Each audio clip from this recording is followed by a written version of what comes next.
அஸ்ஸலாமு அலைக்கும். Hello friends, எல்லோரும் எப்படி இருக்கீங்க? Welcome back to taste my food. இன்றைக்கி நம்ம சேனலில் நம்ம என்ன ரெசிபி பார்க்க போகிறோன்னா, வெஜ் பிரியாணி எப்படி செய்யணும் தான் பார்க்க போகிறோம். இந்த பிரியாணி சிக்கன் பிரியாணி, மட்டன் பிரியாணி சொல்லிட்டு எல்லாத்தையும் ஓவர்டேக் பண்ணிட்டு போயிடும். அந்தளவுக்கு ஒரு அட்டகாசமான டேஸ்ட்டில் எப்படி செய்யணும் இன்றைக்கி நம்ம பார்க்க போகிறோம்.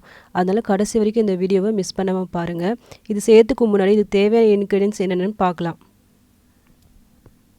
ஒரு 5 நல்ல பெரிய வெங்காயம் இது மாதிரி நல்லா நீட்டாக கட் பண்ணி வச்சுக்கிங்க. 4 தக்காளி, உங்கள் காரத்துக்கு ஏற்ற மாதிரி பச்சை மிளகாய். நான் ஒரு 5 பச்சை மிளகாய் எடுத்திருக்கேன்.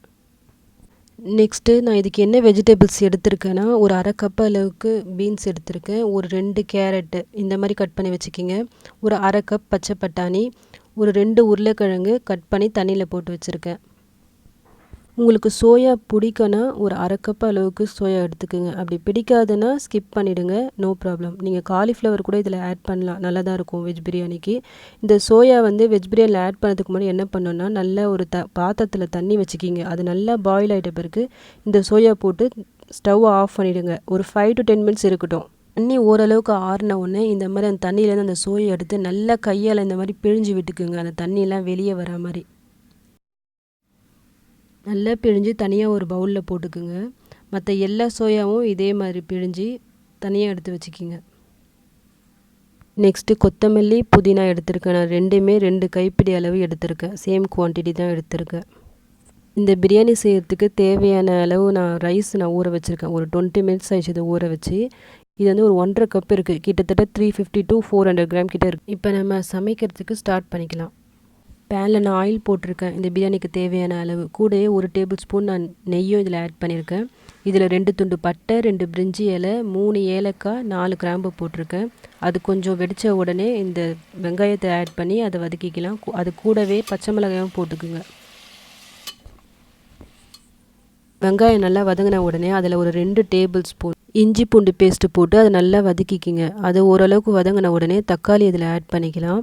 அதுவும் நல்லா போட்டு வதக்கி எடுத்துக்குங்க. இந்த வெங்காயம் தக்காளி நல்லா வதங்கணும், அப்போ தான் பிரியாணி நல்லா டேஸ்ட்டாக வரும். இப்போ கொத்தமல்லி, புதினா ஆட் பண்ணிக்கலாம். அதையும் போட்டு நல்லா வதக்கி விட்டுக்குங்க.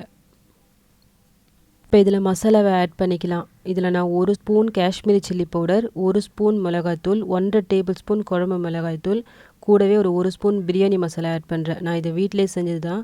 இதோட வீடியோவை நான் சீக்கிரமாக உங்களுக்கு அப்லோட் பண்ணுறேன் எப்படி செய்யணுன்ட்டு. அது லைட்டாக வதங்கின உடனே இதில் நம்ம வெஜிடபிள்ஸை ஆட் பண்ணிக்கலாம்.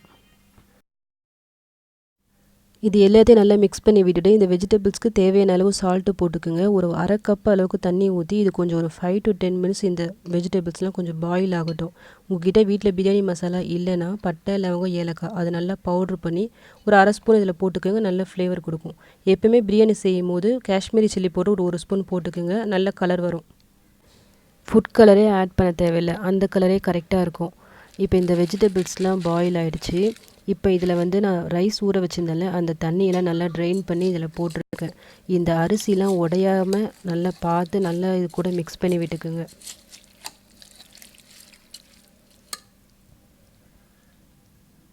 இப்போ இந்த ரைஸ் இந்த மசாலா எல்லாத்துக்கும் கூட நல்லா கோட் ஆகிடுச்சு. இப்போ இதுக்கு தேவையான நம்ம தண்ணியை ஊற்றிக்கலாம். நான் 1.5 கப் ரைஸ் போட்டிருக்கேன். என்னுடைய ரைஸில் 1 கப் ரைஸ்க்கு 1.5 கப் தண்ணி கரெக்டாக இருக்கும். ஸோ நான் ஒரு 2.25 to 2.5 கப் போட்டால் எனக்கு கரெக்டாக இருக்கும்.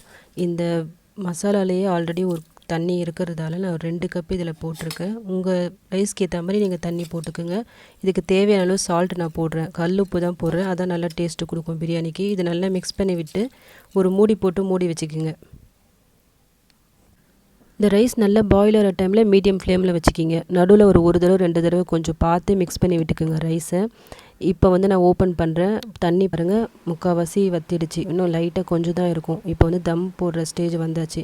இந்த ஸ்டேஜில் என்ன பண்ணுங்கள், லாஸ்ட்டாக ஒரு டேபிள் ஸ்பூன் கீ ஆட் பண்ணுங்கள். அப்போ தான் பிரியாணி நல்லா ஃப்ளேவராக நல்லாயிருக்கும்.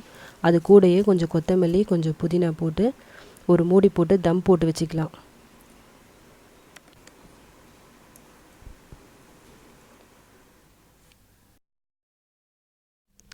உங்கள்கிட்ட பழைய தவா ஏதாவது இருந்தால் அதை போட்டு அதுக்கு மேலே இந்த பேனை வச்சு மூடி வச்சுருங்க. ஒரு 10 மினிட்ஸ் லோ ஃப்ளேமில் இருக்கட்டும். அப்புறமா ஆஃப் பண்ணிடுங்க. 10 மினிட்ஸ் கழித்து இது ஓப்பன் பண்ணி பார்க்கலாம். இந்த பாருங்கள், இப்போ நம்ம பிரியாணி ரெடி ஆகிடுச்சு. எவ்வளோ நல்லா இருக்குது பாருங்கள். இதோட கலர் எவ்வளோ நல்லா இருக்குது பாருங்கள். இது எப்படி உதிரியாக உடையாமல் நல்லா வந்திருக்கு பாருங்கள் இந்த ரைஸ் எல்லாம். இப்போ நம்ம வெஜ் பிரியாணி ரெடி ஆகிடுச்சு.